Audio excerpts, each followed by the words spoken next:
And welcome back to the Infernal Archive, ladies and gentlemen. We're going to bring another review from the depths of hell. Today, it's a contemporaneous review again. We're going to go see the 2024 film Heretic, starring Hugh Grant, the one girl from Yellow Jackets, and the girl from Last Night in Soho. I believe she was in that film. I can't remember their names. I'll figure them out while after we go see the movie. I'll look it up and I'll let you know who they were. Andrew, could you please read from the Death Wikipedia scroll of disturbing images? Heretic is a 2024 American horror thriller film written and directed by Scott Beck and Brian Woods. It stars Hugh Grant, Sophie Thatcher, and Chloe East. Thank you, scroll. And follows two Mormon missionaries who attempt to convert a reclusive Englishman, only to realize he is more dangerous than he seems. Danger's my middle name. Now, we've been to a couple movies this year in the theater, and we've seen the trailer for this movie a couple times. Looks excellent. I have my expectations kind of like up here-ish. Hugh Grant's in this movie, and by all accounts, like in the trailers, he looks great. Yeah, and looks very really creepy, interesting. Very messed up. Yeah. So we're going to go check out the movie right now. We're going to head out. And then we will come back and we'll give you your thoughts. She just goes a little mad sometimes. We all go a little mad sometimes. And welcome back, children of the night. Like I said, time to drag a review up from hell. So we just saw Heretic from 2024 starring Hugh Grant, Sophie Thatcher, and Margaret Thatcher. Sophie Thatcher and Chloe East. Sophie Thatcher and Chloe East. I don't know which one is which, but one of them is one and the other is the other. So the one was in Yellow Jackets. That I know. Watch that show as well. It's a great show. I liked it. I thought it was good. Yeah, I think there was more that I liked about it than didn't. Yeah, for sure. Yep. I mean, Hugh Grant is the obvious, immediate thing to point out initially. Hands down. His performance was incredible. Yep. Brought a character that I think could have been very flat and kind of boring if it wasn't for his like expressive, the subtle like the subtle facial expressions that he brought to it. I think really elevated things. Charisma. That guy has been oozing charisma since I want to say like the late 80s or like whatever, like the mid 80s, early 90s or something, like back in the day. He's still got it, man. Like, let's get Bridget Jones' Diary 4 into production. I think that was him in that film. I should have done this years ago. Done what? This. And because he can carry it. He can carry a romantic comedy to this day. Absolutely, he could do it. Yes, I don't want to shit on Longlegs again and too much, but some of the marketing they used when they were marketing Longlegs was like, this is Nicolas Cage in a performance like you've never seen him give before. And then you go and see Longlegs and you're like, no, it's not. It's Nicolas Cage doing Nicolas Cage. Yeah, the prosthetics are cool. He's blonde, I guess. That's different. But it's like, he's just screaming and crying and being crazy, and he does that in every fucking movie. Daddy! Mommy! This movie, I think they have started marketing with Hugh Grant, like being like, you need to see this because Hugh Grant is not. It's very much a departure from his leading man, heartthrob. Yeah. Typical path. I mean, like, I guess you could argue that his role in that Dungeons and Dragons film was like the first time he played an antagonist, but even there, he's more of a charming, likable kind of, not likable per se, but like good-looking bad guy kind of. Yeah, totally. Well, it's like they a big part of the turn in that film is like you think he's good, and then it's like, oh no, he's actually the evil guy here. Whereas like in this, you as the audience are immediately. Yeah. It's like because like we said in the brief synopsis, and I don't want to spoil anything in the film, but it's like we follow these two Mormon. This film has one of the best cold openings I have ever seen in a movie. It is so funny. It develops so much character. It's so witty. It's the type of opening where you're just in and you're like, I love these two. I want to see what happens to them, and I want to see where this film goes. And it was just a joy to watch. Excellent writing. But anyway, so we're introduced to these two Mormon missionary girls, and I'm assuming that they're on mission, so they got to go door knocking and they got to talk to people in the street. And save souls, convert people. Yeah, tough life, tough gig. And anyway, so we're told that earlier in the day or earlier in the week, they ran into a guy who said, hey, I want you to come to my house and tell me more about our Lord Savior or whatever. And so they show up to his house. It's Hugh Grant. He lets them in.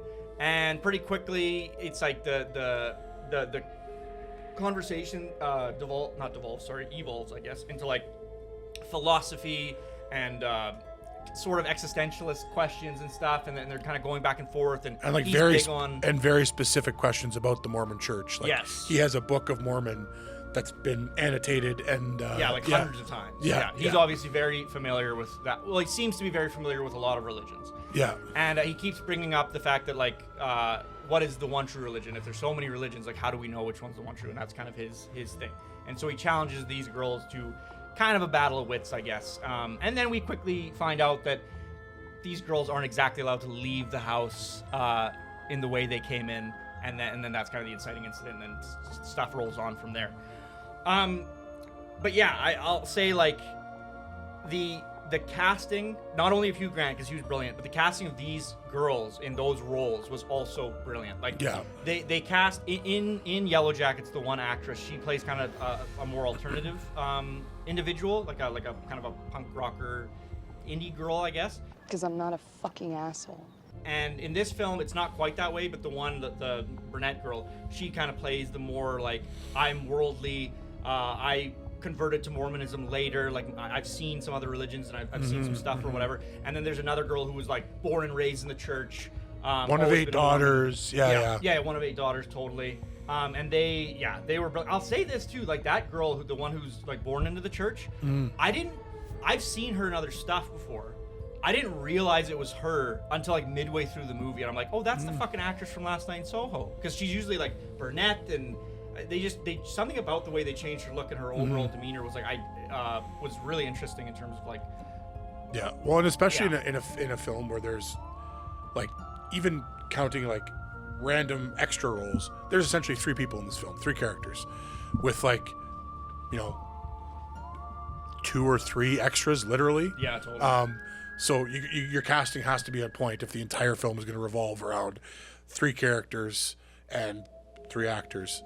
So that was obviously a very strong saying decision. It that way, actually, you're right. Like, and they fucking carry it. Like, not at one moment was I like, and you're in one location. Man, this movie is ultra impressive. I didn't even think it's like, you know, it's a thought I had while we were watching. It's mostly in a dark basement and with 3 people. Like, well, one thought I had while they were in, because it's in a single house, and then basically it's like you're in their living room and you're in the basement, and then there's one other room, I think, and you're kind of in these 3 rooms the whole movie. And one thought I had while they're towards the beginning of the film when they're in the living room, I was like, why is this so much more engaging? To me personally, I'm not. If you like this film, I don't disparage you, because I do think it's brilliant in some ways. But The Hateful Eight to me was a film that's also set basically in one place, but it has way more characters. So you think that they'd be able to keep it way more engaging for you. But somehow this film, which is also basically just set in one place with 3 actors, I found it way more palatable. And like the length is a big part of it, right? Because The Hateful Eight is so much longer in this film. But I feel like not to go too deep down the rabbit hole of The Hateful Eight, I feel like if you watch that movie again, the first almost third is compelling, interesting, the dialogue's on point, whatever. It's once we at that first turning point where it's like, okay, now it's not a whodunit anymore. All the tension is gone, and it's like that. It just falls apart. So, I think the cinematography also really played a role in keeping you engaged, because, you know, not typical, but like we see it just narrow in slowly, and as we're in the study and the big, like, this is the big turning point kind of thing of like, not just your typical visit to the house, and now we're like seeing eyes and barely mouth and like hyper close-ups on faces and details in the carpet, and like there's that, without giving anything away, there's that scene where we pan from one end of a carpet to the other end, and the focal length on the lens that they chose makes it feel like it's just so effective, a mile long, and it was almost disorienting. So cinematography I think is another thing that needs to be shouted out. I'll say, like, it's not like it did anything crazy, but I will say just effective. It's like my favorite type of cinematography. It was subtly brave. It's like it's pushing things, but in ways that don't feel intrusive. Like it's like I've noticed sometimes like a filmmaker will throw a oneer in a film that it's like was this necessary? Like, it feels was like this the most effective way to do this? Like, it feels like you're flexing for the sake of flexing, and it's like, that's not really how you should be thinking about your film. Yeah. Whereas this, it would flex and it would be brave in ways that it's like, yeah, that's you're emphasizing this. It's a period at the end of your sentence or an exclamation point. Like you said, with the truck-ins are such a good example because when Hugh Grant, I guess you could call them monologues. Like he would go on these philosophical monologues about religion, diatribes. yeah, like what is the nature of religion and whatever, and trying to confuse these girls to a degree. And they would cut away to the reactions. They would cut back, but when they would cut back, it would be a little bit closer. They'd cut away. They'd cut back. They'd cut back. And any other filmmaker, they would stop here in the full or whatever. Maybe they'll cut off the head a little bit. They would here in this film. It's like here. They're just showing the eyes and his mouth, and it's like it's so uncomfortable when part of the face is cut off. Like you can deal with a bit of the face cut off or a bit of the face cut off. Something about this is just like, uncomfortable, and especially with Hugh Grant and his very expressive nature, and the little like he'd say something and he'd be like a little cheeky like, and you'd see that in close up, and it felt so much more unsettling and creepy, just because of that, the framing, and then also just how expressive he is. Totally. Yeah.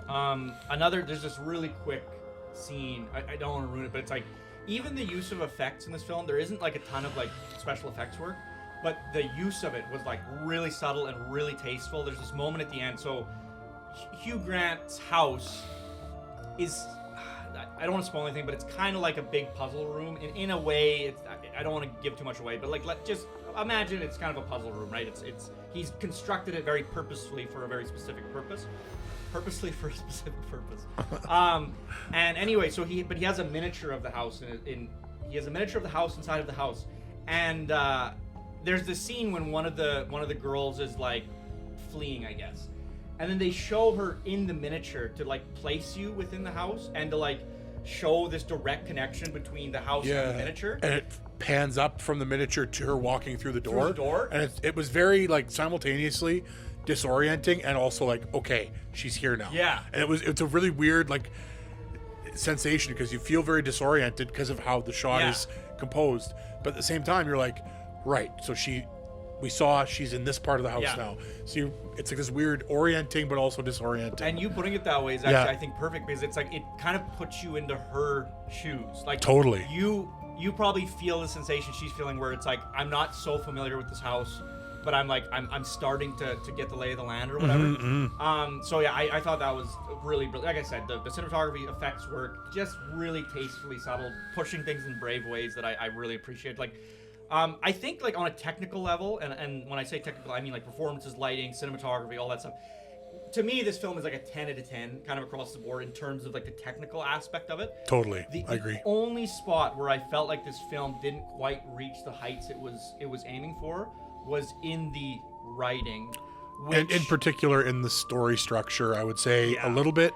And some of the dialogue, some of the diatribes very much felt like second year university, took your first logic philosophy class, and you're like bashing on religion. A little much, And it was just a little bit like, a little much, a little bit, okay, you've said essentially the same thing. Yeah. Three things, like this is the third time we're hearing a different version of the same criticism. It almost felt like a script I don't think this was the case, but it almost feels like a script written by two people, or like a script written at two different periods in a person's life, where it's like there's a draft which is extremely hateful towards religion, and like all this like criticism, all this and like I would say maybe a little deeper than surface level, but surface level to like 1 inch deeper than surface level criticism of organized religion as a whole. And this person wrote the script and they're like, I fucking hate religion.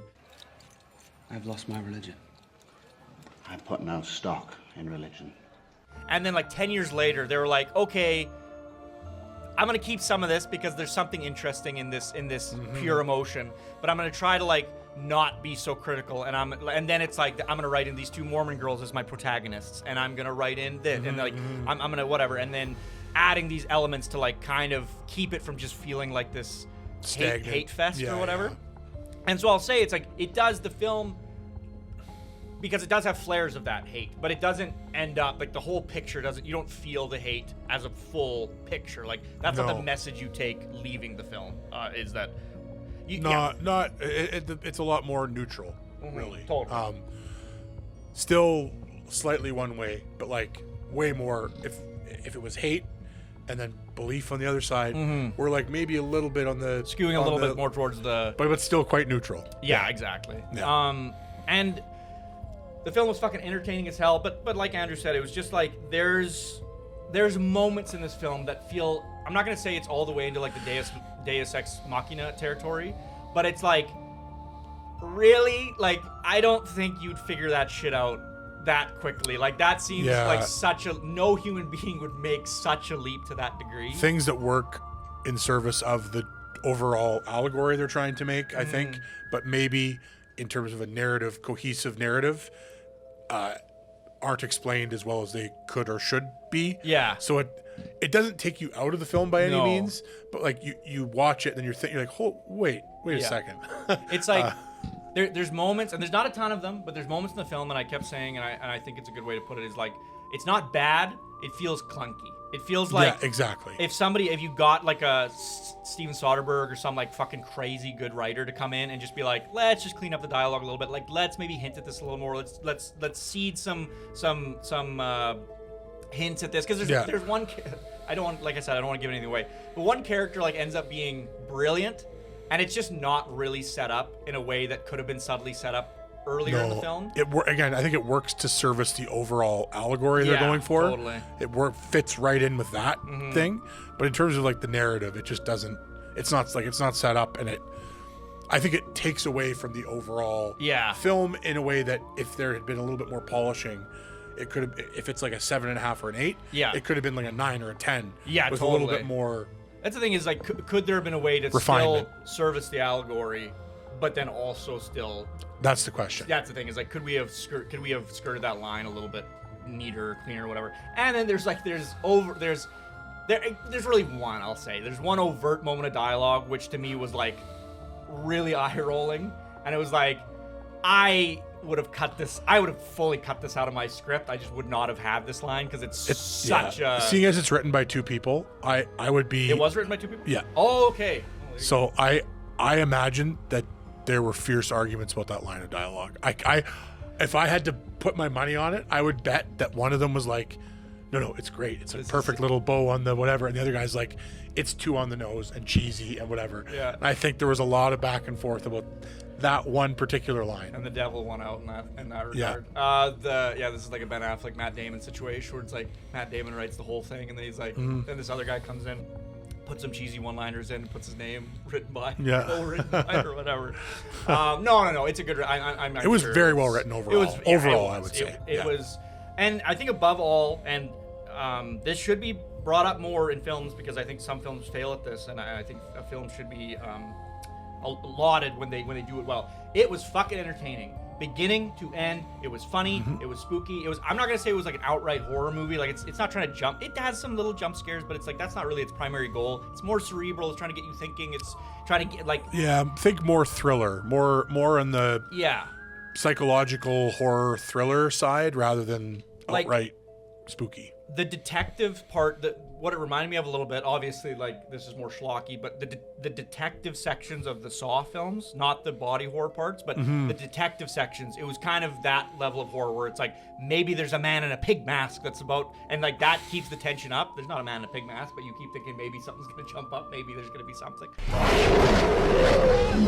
And so it keeps this great atmosphere, great tension throughout the whole film. Because like you do think that maybe there will be something that is gonna scare the shit out of me, and like, and I'm not gonna tell you whether or not there is, but but more cerebral, more mystery, more thriller, more that kind of a vibe, more Shutter Island than it is fucking Daddy's Face or Daddy's Head. Daddy's Head, yeah.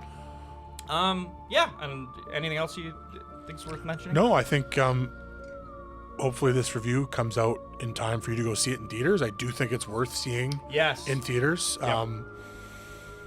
Support this film, support whatever, and whatever. This episode might run a little bit long because of this, but I just had this brainwave about how do we talk about the people in the theater that we're yet again talking. So ironically, after the film, neither Fran or I are very religious, and we talked about how going to the movies is kind of like the closest thing to church for us in a lot of ways.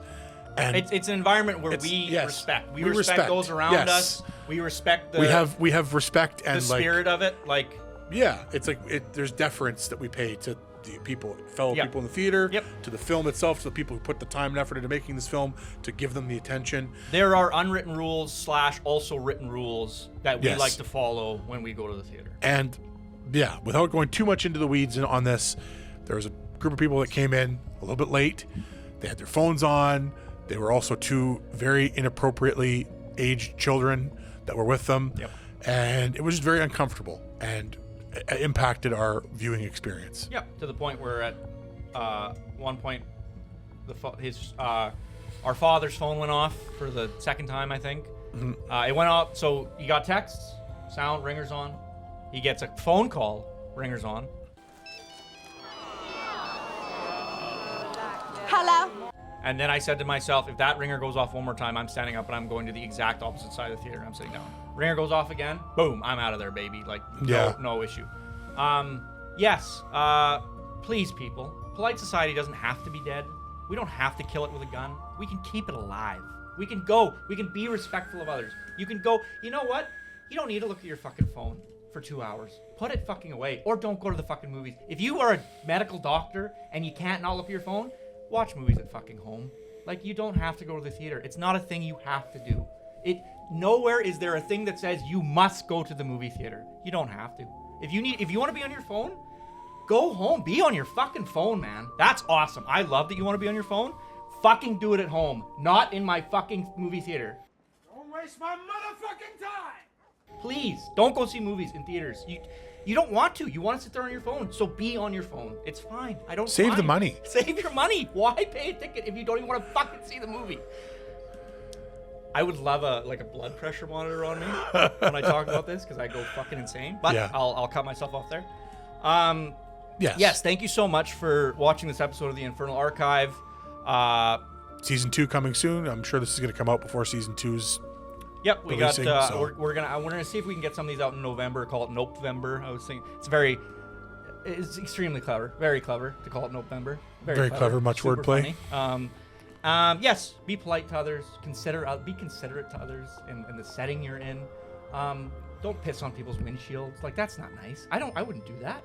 Why do that? Honestly, I don't care. I don't care what you do outside of the movie theater. Just it's like that one spot. Can we just keep this one spot? Just one civil, place. Yeah. Please. It's like there are rules here. Can we just follow the fucking rules? Am I the only one that gives a fuck about the rules? Am I the only one around here who gives a shit about the rules? Just at the movie theater. Yeah, That's just it. the movie theater. But like I said, thank you so much for watching this episode of the Infernal Archive, and we will catch you on the next episode.